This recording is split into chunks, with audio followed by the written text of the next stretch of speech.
Maintenant, pour la dernière partie, le démontage, ici, on a l'élément Component Will Unmount. Donc, pour travailler avec ceci, ce que je vais faire, c'est dans le cycle de vie, je vais rajouter une fonction, donc Component Will Unmount. Et à l'intérieur de ça, ce que je vais faire, c'est simplement un console log, là, ici, tout simplement avec le nom. Component. On va l'écrire comme full ici. Component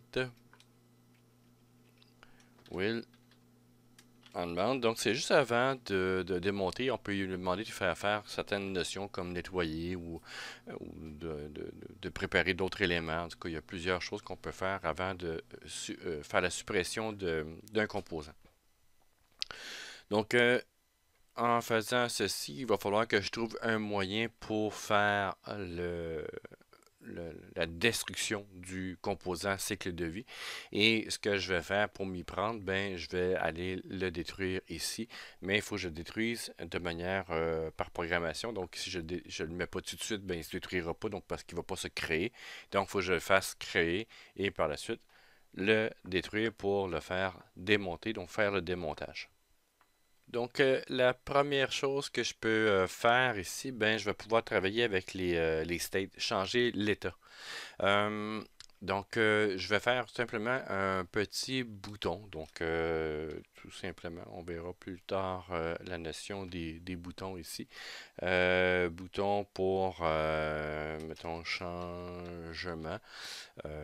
J'aurais pu mettre unmount ou des choses comme ça. Donc, je préfère. Ben, on va juste faire changement parce que je peux faire mount et unmount là-dessus. Donc, je vais faire un changement. Je vais dire ici, ben, on click tu vas appeler telle fonction. Donc, à l'intérieur de ça, donc on va pouvoir faire un on-click ici et de faire selon un élément, donc une méthode à l'intérieur de notre classe.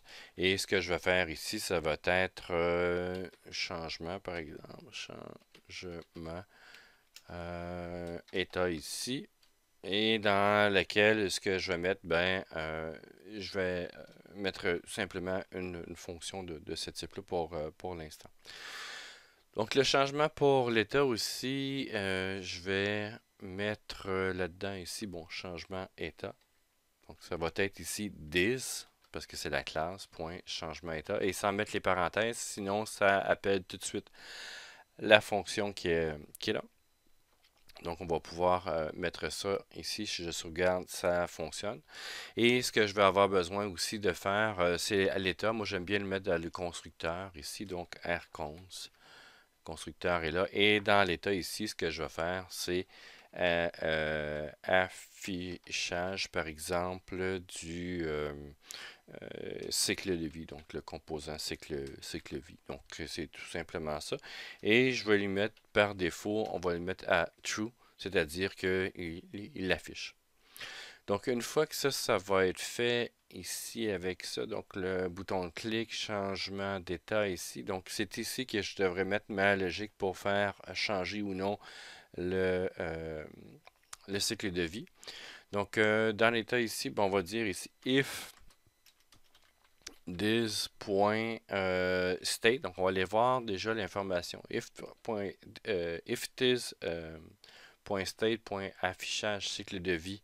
Donc, si ça c'est true, ce qu'on va faire ici, c'est qu'on va le faire, on va faire changer l'état. Donc, this.setState. Donc, on n'a pas le choix. Et à l'intérieur de ça, on va changer l'état. Donc, ici, affichage. Euh, donc, là-dedans, ça va être son affichage, lui, affichage cycle de vie. Et de là, si tu as trou, ben, on met à false, tout simplement. Et sinon, else, ce que je peux faire directement là-dedans, c'est tis.setState. Devrait être bon si je le copie comme ça. Et on le remet à true. Donc, autrement dit, on va faire des modifications là-dessus. Lui, il va ici. Je crois qu'il me manque. Voilà. Donc, une accolade qui est là. Et au changement, donc au clic ici, ben, changement d'état, je vais aller vérifier ce qu'il y en est. Et on va pouvoir faire les changements d'état. Évidemment, pour faire changement d'état, il va falloir que je réagisse ici au changement d'état dans mon return qui est là. Donc le return ici, ben, ce que je devrais faire là-dessus, ben, c'est de faire afficher ou non le cycle de vie. Et avant de faire le return dans le render, je vais aller vérifier c'est quoi l'état. Donc, je peux me faire ici une constante, donc une constante avec un élément ternaire. Donc, est-ce que j'affiche ou non le composant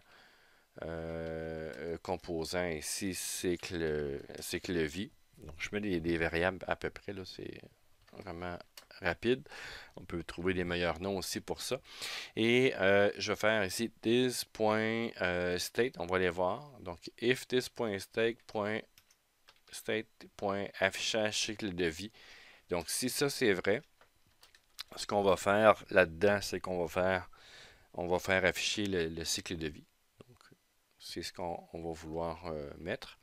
Et si ça c'est faux, ben on pourra dire ici que on va avoir simplement une div ou rien ou n'importe quoi. Donc c'est vraiment libre à nous pour ceci où je pourrais mettre d'autres éléments. Donc ici il va me manquer cycle vie. Ici on va aller chercher juste le chevron. Là. Et de là ici, ben, vu que c'est du JavaScript que je veux faire, donc je vais mettre entre accolades et je vais lui mettre ici. Donc lui, si c'est vrai, il va retourner ceci. Si c'est faux, il va retourner cela. Donc ça va permettre de décharger la notion de démonter la notion du cycle de vie de cette manière-là en cliquant sur le chargement. Donc on peut faire ici sauvegarder. Et j'ai une petite erreur app.js17. Il me dit que le dis est undefined. Je crois que je me suis trompé à la ligne 17. Le dis, il ne fait pas référence à la bonne chose. Donc dans ce cas-là, ici, on va mettre une fonction fléchée. Donc dans ceci, voilà. Et je crois que ça devrait régler le problème. Oui, ça change. Donc ici, component will unmount. Donc j'ai fait disparaître le composant et quand je le refais, ben, tout le cycle de vie revient. Donc ici, requitte et revient. Donc toutes les notions de cycle de vie vont apparaître ou disparaître aussi avec ces informations-là.